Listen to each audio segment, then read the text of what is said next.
Those are my legs because I'm trapped by Schmeeg on this side and Jasmine on this side. So I've kind of got to sleep diagonal today. Oh, Schmeeg.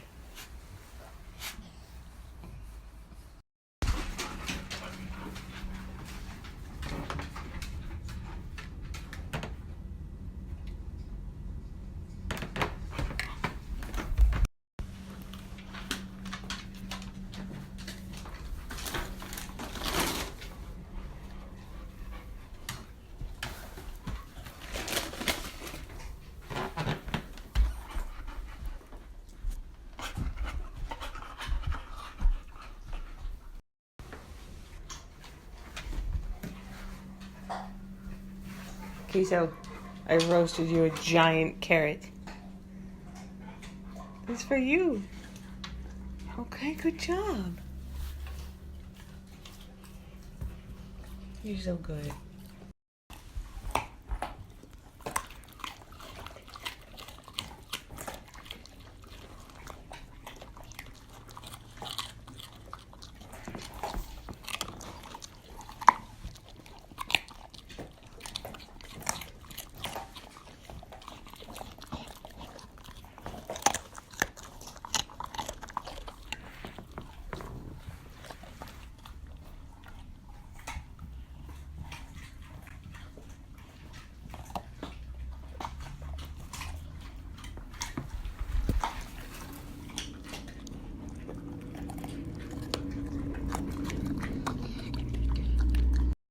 You're doing a great job on that giant carrot, Queso.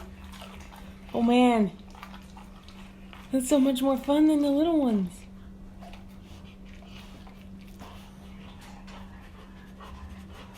Good.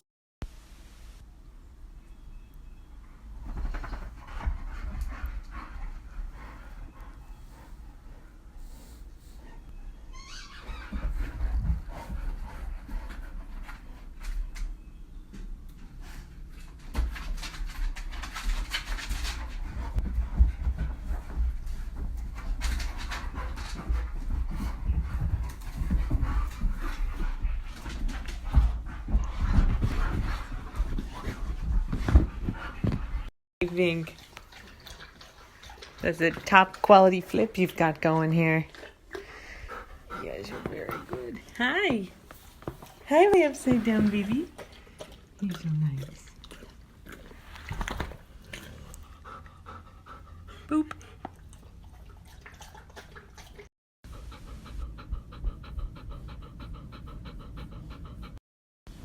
I don't post a ton of videos of Queso because she's 13, so she sleeps pretty much all the time, usually in this spot over here.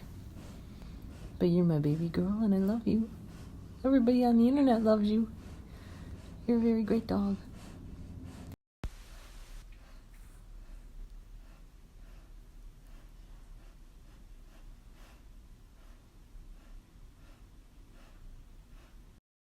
Here's another old favorite recipe of mine. This is my great grandma's apple pie recipe.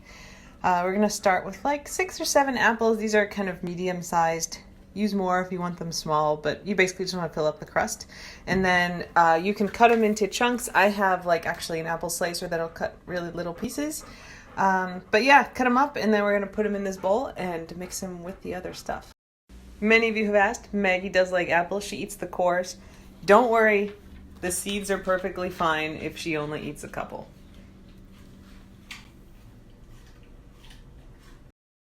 You can make a crust if you're good at that, but I am not, so I just use frozen pie crusts from Whole Foods, and they work just fine. But I do the top crust myself for this.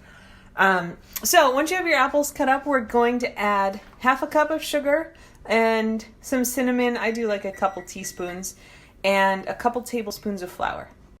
The nice thing about pie is that it's just taste that you're adding, so I literally just shake it out of the shaker until it looks right. You know, the worst thing that happens is it tastes more cinnamony than you like. So once we have that in there, we're going to mix it all together. True story, for those of you who are new followers. When I met the Golden Ratio Dad in 2011, the first time I had dinner at his house, I brought a pie, and he loved it. And since then, I have made him a pie every week for the last 7 years. And we alternate between apple pie, which now obviously I can make from memory because I make them so often, and key lime pie, which we also will post recipes for and is also super easy and I make from memory. All right, so once that's all mixed up, you're gonna pile it into the crust. It's gonna look way too big, but the apples will cook down. So this will just be a nice little mound when we're finished. And then now we wanna do the top crust. So I make this in my mixer over here. Right now I already have in there 1/2 cup of sugar and 1/2 cup of flour, and I'm gonna put in 1/2 cup, which is 1 stick of butter, just chopped up into pieces, and basically let it go until it looks kind of crumbly. If you are not lucky to have a KitchenAid stand mixer yet, you can do this like with a regular hand mixer. You can even do it with like a fork or anything where you're just gonna smash the butter into the flour and sugar. If you're doing it by hand, you might want to soften your butter because it'll get a little pastier, but it'll be easier to mix. Okay, so that's how it looks when it's done. This is not like super well mixed, right? It's just like little pieces, but that's fine. So once it looks like that, we're gonna put it on the pot. So this is a kind of messy stage. You're gonna take handfuls of the stuff. Usually I do this with 2 hands. It's a little hard with Snapchat. But take a handful of the topping and then you're gonna kind of spread it over and pat it down. It may, if you have softer butter, it may stick together a little bit better, but you just wanna get a sort of even coverage over the pie. It's all gonna melt together and turn into like one crust at the end, so you don't have to be super precise. I think it looks good, right? That's what it should look like when you're done. Now, this is the stage where people think I'm a little bit weird, but this is the recipe from my great grandma that works. You take the pie, you're gonna put it in the bag, in a paper grocery bag. All right, there's the pie in the bag. We're gonna then take the bag and, do this with one hand, fold it under, like that. And we're gonna put the whole bag in the oven.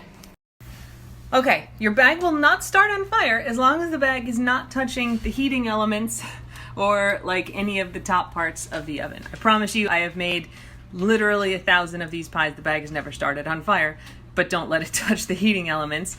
So yeah, you're gonna leave it in the oven for 1.5 hours at 425 degrees Fahrenheit. And yeah, then when you're done, you'll see. We use the bag like that because it holds the steam in, and so it cooks the apples and it makes the kind of filling of the pie juicier. So yeah, in 1.5 hours we'll have a pie. Hi baby queso, how's it going, my love? How you doing? You up from your nap? Everything going okay?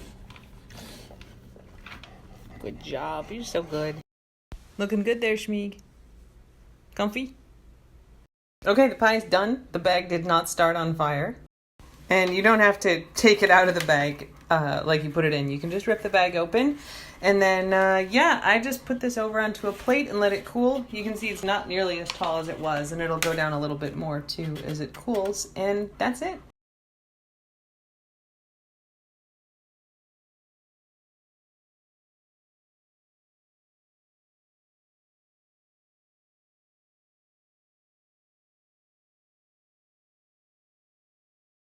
I totally forgot it's National Margarita Day, so we're gonna make margaritas. First, I'm gonna show you how to salt the rim of a glass. This will also work with sugar, by the way.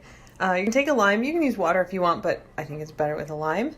And you're gonna rub it around the rim of the glass until the whole rim is damp, which you can sort of see here. And then I have a plate. My salt is pink, so it's really easy to see. Just a bunch of salt on the plate. Put it upside down and just kind of swirl it around. There you go. Salt on the rim, touch up the naked spots. But yeah, once you've got it thoroughly covered to your liking, just give it a couple minutes to dry and you have a really nicely salted rim. All right, to make a margarita, you only need tequila. Do not buy cheap tequila. You will regret it in the morning. Buy good tequila. Some kind of orange liqueur. We like Cointreau the best, and lime juice. And that's it. You don't need any other mixers or crazy stuff. Some people like their margaritas super sweet, and so then you might put in some sugar water, some simple syrup, but you can do pretty well and even get them sweet enough with just these 3 things.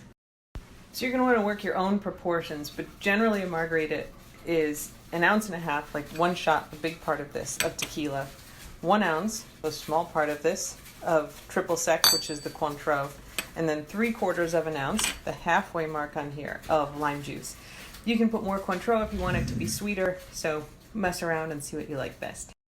So put that in your shaker, put the lid on, and then you're going to shake it until you get like a frosty kind of, your fingers will stick to it, sheen on the outside. So shake for a while. See that nice layer of frost? That means that you shook it enough. And that's it. Put some ice in your glasses and pour it over.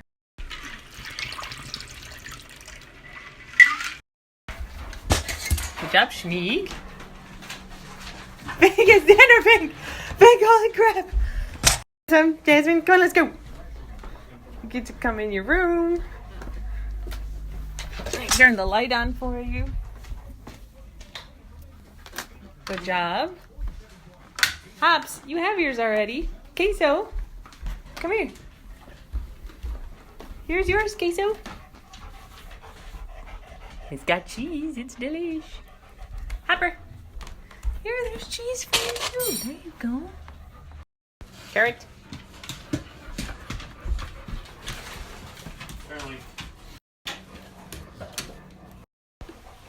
Hey, carrot baby, since you don't want dinner. Okay. There you go.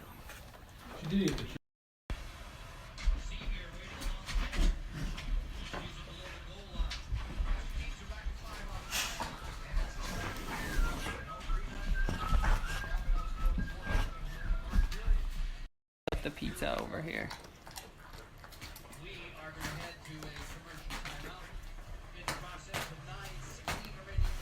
Oh my God.